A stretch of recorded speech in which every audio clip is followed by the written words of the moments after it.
Hello friends, स्वागत है आपका हमारे यूट्यूब चैनल पर।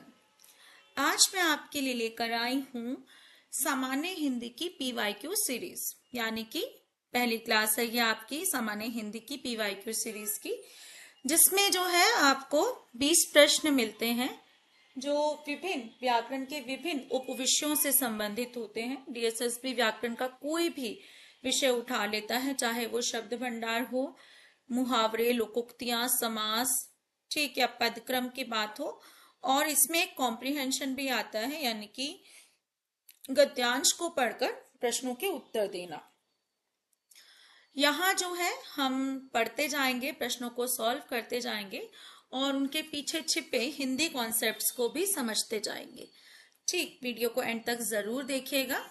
सबसे पहला प्रश्न हमारे सामने यहाँ पर है कि दिए गए शब्दों में से सुषुप्ति के विलोमार्थी शब्द की पहचान करें।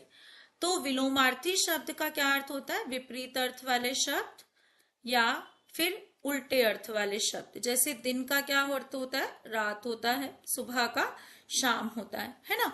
यहाँ पर जो है हमें 4 विकल्प दिए गए हैं, जिसमें से उचित विकल्प हमें चुनना है। दैनिक का अर्थ तो क्या होता है? दिन में एक बार होने वाला, दैनिक रूप से हो, जैसे दैनिक अखबार होते हैं। जंगम का अर्थ क्या होता है? जो चलयमान हो, चलित हो। इसका विपरीत स्थावर होता है, ये भी कई बार जो है पूछा जा चुका है। जंगम का विलोम स्थावर। यहाँ पर अब 2 शब्द हमें मिलते हैं। सुषुप्ति शब्द का अर्थ होता है सोने की अवस्था, ठीक है, कि वो अवस्था जिसमें कोई सो रहा हो। तो जागरण और जागृत दोनों हमें लग सकते हैं कि दोनों का ही अर्थ क्या होता है? जागना, है ना। लेकिन यहाँ पर देखें कि सुषुप्ति कैसा शब्द है? एक संज्ञा शब्द है, भाववाचक संज्ञा का शब्द है। सोने की अवस्थाएं, ठीक। अब यहाँ पर जागृत और जागरण में से भी हमें संज्ञा शब्द ही चुनना होगा, क्योंकि संज्ञा शब्द का विलोम संज्ञा शब्द ही होगा। जब मैं जागृत की बात करती हूँ तो जागृत क्या है? एक विशेषण शब्द है। जैसे जागृत व्यक्ति, जागृत हो गया, वो जागृत लोग हो गया। लेकिन जागरण क्या है? इसका सही विकल्प होगा, क्योंकि जागरण भी ऐसी अवस्था को ही बोला जाता है जिसमें व्यक्ति जाग गया हो या जाग चुका हो, ठीक। तो यहाँ पर सही विकल्प क्या हो जाएगा हमारा? जागरण। अगला जो हमारे पास प्रश्न है वो राजर्षभ शब्द के उचित विग्रह की पहचान करें। तो राजर्षभ शब्द जो है एक समासिक पद है। समासिक पद मतलब जिसमें समास हो रखा है, ठीक है। समास क्या होता है कि जब हम कई शब्दों को मिलाकर उनको छोटा कर दें तो वो समास कहलाता है। जैसे मैंने लिखना था राजा का पुत्र, अब मैं उसकी जगह क्या लिख देती हूँ आसानी से? राजपुत्र। तो ये राजपुत्र क्या हो गया? समासिक पद हो गया या समास हो गया, और ये क्या हो गया? इसका विग्रह हो गया। अब हमसे इसी तरीके से राजर्षभ का जो है उचित विग्रह पूछा है। राज क्या अर्थ होता है? राजा, राजाओं में। ऋषभ का अर्थ होता है श्रेष्ठ, ठीक है, में श्रेष्ठ। अब यहाँ पर जो है राजाओं से श्रेष्ठ, यहाँ पर तुलनात्मक बात नहीं होती है। राजाओं में श्रेष्ठ हम इसलिए नहीं कर सकते क्योंकि यहाँ पर श्रेष्ठ शब्द नहीं लिखा गया। यहाँ पर क्या लिखा गया? ऋषभ लिखा गया। राजाओं का ऋषभ नहीं होता। तो सही क्या होगा? यहाँ पर है राजाओं में ऋषभ। सभी राजाओं में जो ऋषभ है यानी कि श्रेष्ठ है। ऋषभ का वैसे एक और अर्थ भी होता है, कई शब्दों के कई अर्थ होते हैं। इसका अर्थ जो है बैल भी होता है, ठीक। अगला प्रश्न हमारे पास है, निम्नलिखित में से शुद्ध वाक्य का चयन करें। अब वाक्य की क्या पहचान होती है? शुद्ध वाक्य कौन सा कहलाता है? जिसका पदक्रम ठीक हो। पदक्रम क्या होता है कि जिस वाक्य में सबसे पहले जो है वाक्य का सब्जेक्ट आए, कर्ता आए, कर्म आए और अंत में क्या है? क्रिया आए। यही पदक्रम होता है किसी भी वाक्य का। अब यहाँ पर पहला विकल्प देखते, कोई महत्व नहीं है अर्थ के अभाव में भाषा का। यहाँ पर जो है अटपटा सा लग रहा है कि हम किसके बारे में बात कर रहे हैं? अर्थ के बारे में बात कर रहे हैं या भाषा के बारे में बात कर रहे हैं? किसके बारे में बात कर रहे हैं ये हमें समझना है। तो यहाँ पर हम किसके बारे में बात कर रहे हैं? हम भाषा के बारे में बात कर रहे हैं कि अर्थ के अभाव में भाषा का कोई महत्व नहीं है। तो अर्थ के अभाव में कोई महत्व नहीं है भाषा का। यहाँ पर हमने सब्जेक्ट को ही पीछे भेज दिया, वाक्य के उद्देश्य को ही पीछे भेज दिया। कोई महत्व भाषा का नहीं है अर्थ के अभाव में, ये भी जो है सटीक वाक्य नहीं लग रहा है। यहाँ पर जो है वाक्य में क्या है? ये उद्देश्य विस्तारित किया गया हुआ है भाषा का कि अर्थ के अभाव में भाषा का कोई महत्व नहीं है। बिल्कुल पदक्रम की दृष्टि से एक शुद्ध वाक्य है कि अर्थ के अभाव में भाषा का कोई महत्व नहीं है। अगला प्रश्न हमारे पास किसका आया है कि उक्त लोकोक्ति यानी कि कही गई लोकोक्ति का कोई एक खंड अशुद्ध है तो शुद्ध भाग का चयन करें, कि एक खंड जो है अशुद्ध है और जो है शुद्ध करिए उसको। तो यहाँ पर है भोर न छाड़े केतकी सीधे करवट जान। अब सीधे करवट जान का अर्थ तो करवट मतलब तो होता है जैसे करवट लेते हैं हम। अब भोर का यहाँ पर क्या अर्थ है? भोर का अर्थ यहाँ पर है भोरा, ठीक है। और केतकी क्या है? एक प्रकार के फूल है। तो भोरा जो है केतकी के फूलों को नहीं छोड़ता, क्योंकि भोरे को क्या काम है? फूलों का रस जो है पीना है। लेकिन उसे ये भी पता है कि केतकी के फूलों में क्या होते हैं? कांटे लगे होते हैं, ठीक है, कांटे लगे हैं, लेकिन फिर भी भोरा जो है उसका रस पीना नहीं छोड़ता।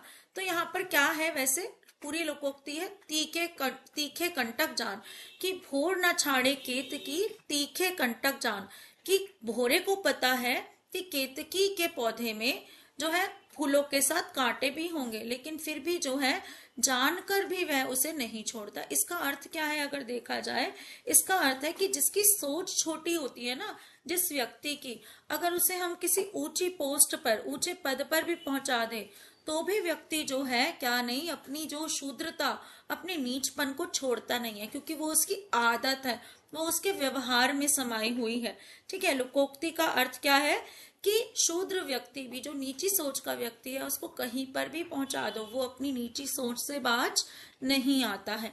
यहाँ पर सही विकल्प क्या है? तीखे कंटक जान। कंटक मतलब कांटे को जानकर भी भौरा जो है केतकी के फूलों पर मंडराना नहीं छोड़ता। अगला हमारा जो है प्रश्न है अलंकारों में से। अलंकार, अर्थालंकार, शब्दालंकार कई तरह के होते हैं। यहाँ पर जो है बिहारी हमारे जो हिंदी साहित्य के रीतिकाल के कवि हैं, जिनकी जो है एक अमर रचना बिहारी सतसई एक ही रचना है, एकमात्र रचना है, जिसके कारण वो अजर अमर हो गए हैं और रचना में उनका काव्य सौंदर्य बहुत ही अच्छा है। तो उसी में से ये जो पंक्तियां ली गई हैं कि तोपर वारो उर्वशी सुनु राधिके सुजान, तू मोहन के उर्वशी है उर्वशी समान। यहाँ पर क्या कह रहे हैं? जो श्री कृष्ण और राधा के बीच का वार्तालाप है ना। तो श्री कृष्ण जो है राधा जी को कहते हैं कि तोपर वारो उर्वशी, उर्वशी मतलब उर्वशी की अप्सरा, कोई भी अप्सरा, ठीक है। तोपर वारो उर्वशी यानी कि उर्वशी जैसी, उर्वशी जैसी अप्सरा जो है सुन राधिके कि तेरे ऊपर तो मैं उर्वशी जैसी अगर अप्सरा भी मेरे सामने आ जाए मैं उसको भी वार दूं, मुझे वो भी नहीं चाहिए। सुजान मतलब अच्छे से जान ले राधिका कि जो है तेरे सामने मुझे उर्वशी भी नहीं चाहिए। तू मोहन के उर्वशी, यहाँ पर उर क्या है? हृदय, ठीक है, और बसी मतलब बसी है। तू मोहन, मोहन कौन? श्री कृष्ण के उर में बसी है, और तू है उर्वशी समान। उर्वशी एक क्या होता है? एक आभूषण भी होता है जिसे गले में पहना जाता है, ठीक है, क्या होता है? एक आभूषण।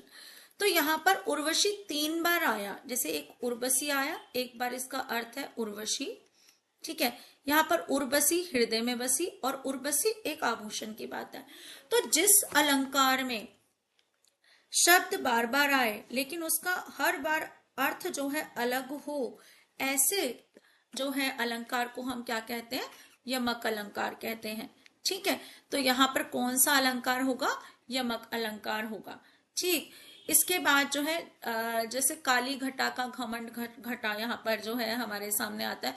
तो पहली बार है काली घटा, काले बादलों का, घमंड घटा, घटा मतलब घट गया। तो एक ही शब्द बार बार आए लेकिन हर बार उसका अर्थ अलग हो, ऐसे अलंकारों को क्या कहते हैं? यमक अलंकार कहते हैं। और श्लेष क्या होता है? श्लेष में होता है कि एक ही शब्द आए लेकिन उसके कई अर्थ निकलते हो। शब्द एक ही बार आए लेकिन उसी के अंदर कई अर्थ जो है चिपके हों, ठीक। इसके बाद है वक्रोक्ति, यानी कि उक्ति को जो है टेढ़ी बात कहना कह सकते हैं। रूपक अलंकार में क्या होता है? हम किसी की उपमा दे देते हैं, रूप किसी का जो है किसी के अंदर झांकते हैं। अगला जो है प्रश्न 6, निम्नलिखित में से बापूरा शब्द के पर्याय का चयन कीजिए। निम्नलिखित में से बापूरा शब्द के पर्याय का चयन कीजिए। तो बापूरा शब्द किस अर्थ में लिया जाता है? ये लिया जाता है जिसके पास कुछ भी ना हो, जिसके पास कुछ भी ना हो। जैसे इसका ये बहुधा का अर्थ तो हो गया बहुत बार, बाबुल का अर्थ हो गया। हम जो है कंफ्यूज हो सकते हैं कि बापू, बापू मतलब पिता से जो है इसका अर्थ लिया जा रहा है, नहीं। सदाबहार भी जो है अर्थ नहीं है, इसका अर्थ है जिसके पास कुछ भी ना हो, यानी कि अकिंचन। ठीक है, क्या अर्थ है? अकिंचन। ठीक, अकिंचन मतलब जिसके पास कुछ ना हो। अगला है, जिस स्त्री की आंखें मछली के समान हो, इस वाक्यांश के लिए उपयुक्त शब्द का चयन कीजिए। मछली के समान, मछली को हम एक पर्यायवाची क्या है? मीन, और अक्षी का अर्थ होता है आंख। जब हम इन दोनों को मिलाएंगे तो क्या बन जाएगा शब्द? मीनाक्षी। क्या बन जाएगा? मीनाक्षी। कि मछली किसी आंखों वाली क्या होगा? मीनाक्षी। अब मकराक्षी क्या होता है? मकर मतलब तो होता है मगरमच्छ, मगरमच्छ की आंखों वाली, ऐसा कौन होता है? इसके बाद है मातली। मातली जो है एक सारथी का नाम है। किसके सारथी का? इंद्र के सारथी का नाम है मातली। ठीक है। और मीनाक्ष वह पुरुष जिसकी आंखें किसकी तरह हो? जो है मछली की तरह हो। ठीक है, तो ये यहाँ पर लिंग का परिवर्तन है। अगला है, पृथ्वी का वह भाग जिसके तीन ओर पानी हो, इस वाक्यांश के लिए उपयुक्त शब्द का चयन करें। तो हमें पता है कि महाद्वीप की जब हम बात करते हैं तो हमारे कितने महाद्वीप हैं? 7 महाद्वीप है ना, एशिया, अफ्रीका, यूरोप इत्यादि। ये चारों तरफ से पानी से घिरे होते हैं और क्या होते हैं? भूभाग होते हैं। भूभाग मतलब भूमि के भाग जो चारों तरफ से पानी से घिरा हो, उसे क्या कहते हैं? महाद्वीप कहते हैं। ठीक है। द्वीप किसे कहते हैं? छोटा भूभाग जिसके चारों तरफ पानी हो। ठीक। अब भूभाग कोई भी जमीन का टुकड़ा हो सकता है। पहाड़ जो हमें पता है हमारा एक लैंडफॉर्म है। अब प्रायद्वीप क्या होता है? ऐसा भाग जो तीन तरफ पानी से घिरा हो, जो तीन तरफ पानी से घिरा हो, वो क्या कहलाता है? प्रायद्वीप कहलाता है। ठीक है। महाद्वीप तो हमें पता ही है कि हमारे जितने भी महाद्वीप है चारों तरफ पानी से घिरे हुए हैं, बड़े बड़े भूभाग है, इसीलिए वो अलग हुए हैं एक दूसरे से, है ना। तो जो है प्रायद्वीप, इसका क्या होगा? सही उचित विकल्प होगा। क्या होगा? प्रायद्वीप। ठीक। अगला प्रश्न है हमारे पास, मैंने आज डैश खाया। निम्न में से देशज शब्द चुनकर उक्त वाक्य को पूर्ण करें। अब यहाँ पर हमसे शब्दों के प्रकार पूछे गए। शब्दों के प्रकार जैसे उत्पत्ति के आधार पर होते हैं, जैसे तत्सम होते हैं, तद्भव होते हैं। तत्सम होते हैं जो संस्कृत के शब्द हैं, बिना किसी रूप परिवर्तन के हिंदी में आ गए। संस्कृत के शब्द लेकिन क्या हुए? कुछ परिवर्तन के साथ हिंदी में आए, वो कहलाते हैं हमारे तद्भव।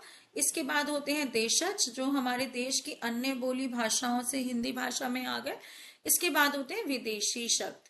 ठीक है। और जो है जो विदेशी भाषाओं से आए, जैसे भारत पर विभिन्न देशों से लोगों ने आकर राज किया, तो उन अपनी भाषा साथ लेकर आए थे, तो उन्होंने कुछ शब्द अपनी भाषा के भी हमारे यहाँ छोड़ दिए, जिनका प्रयोग हम बहुतायत करते हैं। ठीक है। अब हमसे पूछा है यहाँ पर जो है देशज शब्द चुनकर लिखे। इसके लिए क्या करना है? हमें कैसे पहचानोगे? इसके लिए हमें शब्दों को पढ़ना पड़ेगा। ठीक है। अचार जो है डच भाषा का शब्द है। पपीता पुर्तगाली शब्द कहलाता है। ठीक है। और संतरा भी एक पुर्तगाली शब्द है। अब पुर्तगाल जो है विदेशी शब्द कहलाते हैं, डच भी जो है विदेशी शब्द कहलाते हैं। बचा कचूमर। कचूमर जो है क्या है? हमारा देशज शब्द है। ठीक है। तो सही विकल्प क्या होगा हमारा? कचूमर। ठीक है। क्या है ये? देशज शब्द। यहाँ पे खाने को तो कुछ भी खा सकते हैं। मैंने आज पपीता खाया, मैंने आज अचार खाया, मैंने आज संतरा खाया, सभी शब्द सही फिट बैठेंगे। लेकिन हमें रिक्त स्थान में वो शब्द भरना है जो हमारी देशज भाषा का है, यानी कि देश की अन्य बोलियों से या भाषाओं से हिंदी भाषा में आ रहा है। ठीक। अगला जो है हमारे पास, अपने पाठकों का डैश हम चिंतन भूमि स्तंभ और आलेखों की ओर खींचना चाहते हैं। इस रिक्त स्थान के लिए उपयुक्त शब्द चुनकर जो है भरे। ठीक है। यानी कि उपयुक्त वाक्य में रिक्त स्थान की पूर्ति करें। अब यहाँ पर जो है अगर मैं पहला शब्द देखूं तो मनोबल। मनोबल शब्द का अर्थ होता है मन का बल। ठीक है, जो व्यक्ति शारीरिक रूप से कमजोर हो लेकिन मन में उसके बहुत बल हो, वैसे ना मन की ताकत होनी चाहिए। अगर मैं कहती हूँ हमें अपने पाठकों का मनोबल हम चिंतन भूमि, तो ये तो बिल्कुल भी यहाँ पर सटीक नहीं बैठ रहा। हमें अपने पाठकों का विचार हम यहाँ पर भी जो है वाक्य दृष्टि से सही नहीं लग रहा है। यहाँ पर हमें अपने पाठकों का मन हम चिंतन भूमि स्तंभ और आलेखों की ओर खींचना चाहते हैं। तो यहाँ पर एक शब्द देखो, ध्यान के साथ हमेशा क्या आता है, ध्यान खींचना। ठीक है, ध्यान के साथ हमेशा क्या लगाया जाता है, खींचना या ध्यान लगाना। दो चीजें जो है हमें देखने को मिलती हैं। तो सही क्या होगा यहाँ पर, ध्यान खींचना। क्या विकल्प आएगा यहाँ पर, सही ध्यान खींचना। अगला प्रश्न है कि उपयुक्त अव्यय चुनकर निम्न वाक्य को पूर्ण करें। अव्यय क्या होते हैं, अविकारी शब्द होते हैं, ठीक है, जिन पर जो है संज्ञा, सर्वनाम, विशेषण, क्रिया, काल इत्यादि का कोई प्रभाव नहीं पड़ता। लिंग, वचन, काल, कारक का कोई प्रभाव नहीं पड़ता। ठीक है, संज्ञा, सर्वनाम तो खुद विकारी शब्द होते हैं। ठीक, आज राधा आज सखियों नदी किनारे तक आई। अब यहाँ पर मैं कहूँ साथ, तो साथ के साथ हमें क्या चाहिए, के साथ। राधा आज सखियों के साथ नदी किनारे आई, लेकिन यहाँ पर तो केवल क्या दिया हुआ है, साथ दिया हुआ है। राधा आज सखियों समान नदी किनारे आई, ये तो वाक्य की जो है अर्थ वो ही पूर्ण नहीं करता। राधा आज सखियों बिना, तो यहाँ पर भी के की आवश्यकता लग रही है अगर हम बिना लगाएं तो, लेकिन के हमें नहीं दिया हुआ। तो बचा कौन सा विकल्प, सहित। राधा आज सखियों सहित नदी किनारे आई। ठीक है, तो हमें देखना है यहाँ पर के की आवश्यकता है, यहाँ पर भी के की आवश्यकता है। सखियों के समान राधा क्यों बनेगी, राधा राधा है। ठीक है, तो क्या है यहाँ पर, सहित। अगला है यहाँ पर प्रश्न 13, व्यक्ति की डैश की तुलना में उदारता अधिक व्यवहारिक होती है। स्वविवेकानुसार उचित शब्द चुनकर उपरोक्त वाक्य में रिक्त स्थान की पूर्ति करें। स्वविवेकानुसार मतलब अपनी समझ के अनुसार। हम कहते हैं ना बच्चे अपनी समझ के अनुसार प्रश्नों को हल करें, तो स्वविवेकानुसार का अर्थ क्या है, अपनी समझ के अनुसार ऊपर वाले जो रिक्त स्थान को सही शब्द चुनकर भरें। अब यहाँ पर अगर हम शब्दों को देखें तो विकीर्णता, संकुलता, समानता, संकीर्णता, उदारता का विलोम यहाँ पर हमें भरना है। ठीक है, क्यों, व्यक्ति की डैश की तुलना में उदारता अधिक व्यवहारिक है। जैसे हम कह सकते हैं कि दिन की जगह रात जो है लंबी होती है ना, तो हम विपरीत शब्द भरते हैं अधिकतर ऐसे शब्दों में। तो विकीर्णता क्या होता है, विकीर्ण मतलब फैलना, किरणों का फैलना। संकुलता कोई शब्द नहीं है। समानता, व्यक्ति की समानता की तुलना, ये यहाँ पर सही नहीं है। उदारता का अर्थ होता है बड़े दिल वाला, जिसका दिल बहुत बड़ा हो, उसका वो बड़े दिल होने का जो भाव है ना, ये भाववाचक संज्ञा शब्द है, उसी को उदारता कहते हैं। तो इसका क्या होगा, जिसका दिल छोटा हो। संकीर्ण बुद्धि, संकीर्ण हृदय का, जिसका दिल बहुत छोटा हो। संकीर्ण का अर्थ होता है छोटा। तो यहाँ पर क्या होगा, व्यक्ति की संकीर्णता की तुलना में उदारता अधिक व्यवहारिक होती है। ठीक है, छोटी सोच की तुलना में उदारता ज्यादा अच्छी या व्यवहारिक होती है। यहाँ पर है अगला प्रश्न, निराशा शब्द के शुद्ध संधि विच्छेद का चयन कीजिए। अब निराशा शब्द में क्या है कि निराशा शब्द में हमें निहि जमा आशा, ये संधि की गई है। कौन सी संधि कहलाती है, विसर्ग संधि कहलाती है। नियम क्या होता है, विसर्ग से पहले यदि अ और अ के अलावा कोई और स्वर हो, यहाँ पर स्वर है देखो विसर्ग से पहले, कैसे, क्योंकि नी में किसकी आवाज आ रही है, ई की आ रही है, तो विसर्ग से पहले ई स्वर है। जब ऐसा होता है, विसर्ग से पहले आ स्वर ना हो करके कोई और स्वर हो और इसके बाद जो है कोई अन्य स्वर मिले, तो विसर्ग किस में परिवर्तित हो जाती है, र में परिवर्तित हो जाती है। और र के साथ अ मिलता है तो शब्द क्या बन जाता है, निराशा। ठीक है, तो यहाँ पर कौन सी संधि है निराशा में, निराशा में संधि है विसर्ग संधि, और सही विकल्प क्या है हमारा, निहि जमा आशा। निश जमा आशा तो वैसे भी नहीं हो सकता, निशाशा हो जाएगा ये तो। निर्जमा आशा ये कई जो लोग सोच सकते हैं, लेकिन ये फिर भी नहीं हो सकता क्योंकि रा यहाँ पर आधा नहीं है, यहाँ पर पूरा रा दिया गया है। निराजमा शाह का कोई अर्थ है नहीं। संधि में क्या होता है, दोनों शब्दों का अर्थ होना चाहिए। ठीक है, दोनों शब्दों का एक अर्थ होना चाहिए। अगला आप हमारे सामने आ गया है अपठित गद्यांश, जिसे हमें पढ़ना है। जल्दी से पढ़ते हैं।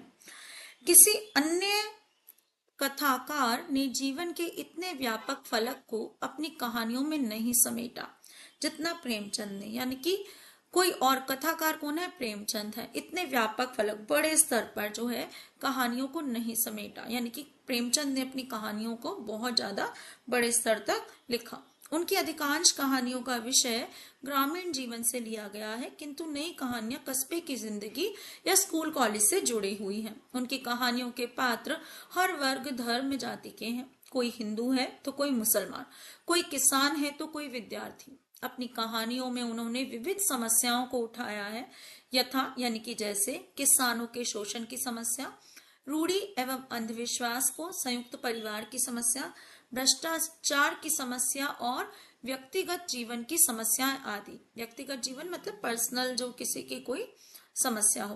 प्रेमचंद की प्रारंभिक कहानियां पंच परमेश्वर, नमक का दरोगा, ईदगाह, प्रेरणा आदि में आदर्श का पुट दिया गया, यानी कि आइडियलिस्टिक अप्रोच दिखाई गई है। जबकि परवर्ती यानी कि बाद की कहानियों में जैसे यथा मतलब क्या होता है? जैसे पूस की रात, कफन में यथार्थ का पुट है। वास्तविकता की बात है कि जब इंसान जो है वास्तविक स्थिति में होता है तो उसका व्यवहार क्या होता है? वो यथार्थ, वो आदर्श को नहीं अपनाता है। स्पष्ट है कि वह आदर्शवाद से यथार्थवाद की ओर अग्रसर हुए। प्रेमचंद का कथा शिल्प भी उत्तरोत्तर विकास पथ पर अग्रसर रहा है। प्रारंभिक कहानियों में इतिवृत्तात्मकता अधिक है, यानी कि जो है बढ़ा चढ़ाकर कहना, तथा चरित्र चित्रण की मनोवैज्ञानिकता के स्थान पर व्यक्ति के आचरण का वर्णन अधिक किया गया है। पंच परमेश्वर इसी कोटि की कहानी है, किंतु 1930 के बाद की कहानियों में कथानक छोटे एवं संश्लिष्ट होते गए तथा कहानी की मूल संवेदना को उभारने वाली 2-3 घटनाओं पर ही बल दिया जाने लगा। कहानियों में चित्रांकन मनोविश्लेषणात्मक पद्धति पर होने लगा और कहानी को चरम सीमा तक द्वंद्व एवं समस्या के माध्यम से पहुंचाया गया। शतरंज के खिलाड़ी इसी प्रकार की कहानी है। ठीक है, ये हमें समझना है। इसके बाद इसी पर आधारित जो पहला प्रश्न है कि उपयुक्त अवतरण किस शैली में लिखा गया। शैलियां पूछी जाती हैं कि ये कैसी शैली में लिखा गया। अगर मैं बात करूं विवेचनात्मक शैली, विवेचनात्मक शैली क्या होती है? जिसमें हमें बहुत सारे तर्क दिए जाते हैं। जब कोई हमें कुछ बता रहा हो, बहुत सारे तर्क दिए जाएंगे और तथ्य दिए जाएंगे साथ में। ठीक है। अगर आलोचनात्मक कहें तो कहानी की आलोचना, क्रिटिसाइज किया जाता है। ठीक है, आलोचना की जाती है। विवरणात्मक के में क्या होता है? इसमें किसी घटना, स्थान, ठीक है, का क्या होगा? उसी रूप में प्रस्तुति होती है जैसी देखी गई हो। ठीक है, विवरण देना, जैसी देखी गई हो उसी रूप में सुनाना को क्या कहते हैं? विवरणात्मक। लेकिन विश्लेषणात्मक क्या होता है? जिसमें हम विश्लेषण करते हैं कि ऐसा हुआ, अब ऐसा हुआ, अब ऐसा हो रहा है ना। तो यहाँ पर जो इस कहानी की शैली, यानी कि इस अवतरण, जो हमारे पास ये अवतरण कहीं से अवतरित किया गया, लाया गया, यानी कि गद्यांश कहीं से अवतरित किया गया है, उसकी शैली क्या है? विश्लेषणात्मक है, क्योंकि इसमें विश्लेषण किया जा रहा है, विशिष्ट विश्लेषण किया जा रहा है। इसके बाद अगला प्रश्न है, निम्नलिखित में से किस वाक्य में शोषण शब्द का उचित प्रयोग किया गया है। शोषण क्या होता है? यहाँ पर फिर से जो है शोषण क्या होता है? अत्याचार करना किसी के ऊपर। तो श्रमिक एक शोषण वर्ग का प्राणी है। शोषण का जो है क्या होगा? यहाँ पर कोई विशेषण शब्द आना चाहिए, तो क्या होगा? शोषक। और लेकिन शोषक वर्ग का प्राणी वैसे भी अर्थ नहीं सही है। श्रमिक कभी शोषक वर्ग में आता ही नहीं। शोषक वर्ग कौन होते हैं? जो ऊंचे, जैसे अमीर हो गए, जो अपने पैसे के बल पर, सामंत हो गए, है ना, जो अपने पैसे के बल पर गरीबों का जो है शोषण करते हैं। ठीक है, इस कपड़े से सारा पानी शोषण हो गया। यहाँ पर शोषण नहीं, यहाँ पर क्या आएगा? शोषित हो गया, यानी कि निचोड़ जो है समा गया। एक शोषण समाज, एक शोषित समाज, यहाँ पर भी जो है गलत है। अब लेकिन यहाँ चौथा विकल्प देखें कि भ्रष्टाचार और शोषण हर समाज की समस्या है। शोषण, यहाँ पर भ्रष्टाचार और शोषण संज्ञा के रूप में हमारे सामने आए हैं। तो चौथे विकल्प में जो है शोषण शब्द का सही प्रयोग किया गया है। अगला है, निम्नलिखित में से कौन सा शब्द फलक का पर्यायवाची नहीं है। फलक के क्या क्या बोल सकते हैं? फलक को हम व्योम बोल सकते हैं, अभ्र बोल सकते हैं, अर्श बोल सकते हैं, लेकिन अनल किसका पर्यायवाची है? अनल हमारा आग का पर्यायवाची है ना, अनल आग का पर्यायवाची, अनल, पावक इत्यादि।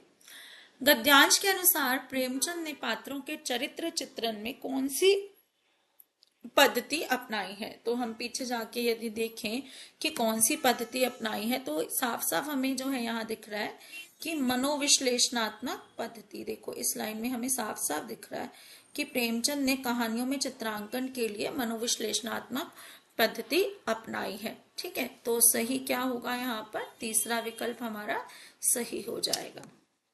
अगला है यहाँ पर 20वां प्रश्न, गद्यांश में प्रयुक्त शब्द प्रारंभिक के विपरीतार्थक शब्द का विपरीत शब्द देखो 2 बार पूछ लिया गया, एक बार पहले भी पूछा था और अब फिर से पूछ लिया गया। तो प्रारंभिक का अर्थ क्या होता है? शुरुआती। क्या अर्थ होता है? शुरुआती। ठीक है, अ पर आ लगाने से कई जो है विलोम शब्द बनते हैं, लेकिन प्रारंभिक का नहीं बनता। समाप्त भी नहीं है, क्योंकि समाप्त जो है शब्द का प्रकार जो है प्रारंभिक से जो है मिलता नहीं है।